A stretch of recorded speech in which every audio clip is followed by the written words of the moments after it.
Hello, আমি নেলাটিস দৃষ্টি। আর আমি আমার এইচএস পরীক্ষার পরে হঠাৎ করে ঘুরতে চলে যাই নেপাল। তো নেপালের সেকেন্ড ডে ভ্লগটা চলো স্টার্ট করা যাক।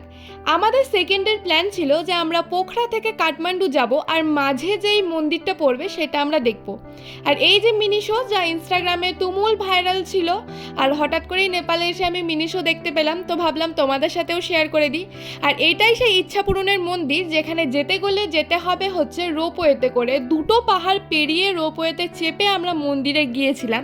আর এই মন্দিরে কথিত আছে যে এই মন্দিরের জায়গাতে যে কেউ যা কিছু চাইলে পরে সেই ইচ্ছাই পূরণ হয়। ভিতরে দেবদেবীর মূর্তি কিছু ছিল না, ছিল একটা দণ্ড, সেটাতেই পুজো করা হয় যতদূর আমি জানলাম।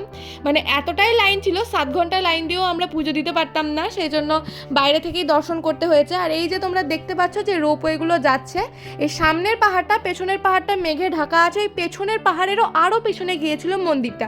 মানে কতটা রোপওয়েতে গিয়েছি তোমরা বুঝতেই পারছো। আর মন্দিরটা দর্শন করলাম, খুব ভালো জায়গা। হ্যাঁ, আর পাহাড়ে গিয়ে মোমো খাবো না সেটা তো হয় না। আমি নেপালে গিয়ে প্রচুর মোমো খেয়েছি, সাথে ফুচকাও খেয়েছি প্রচুর।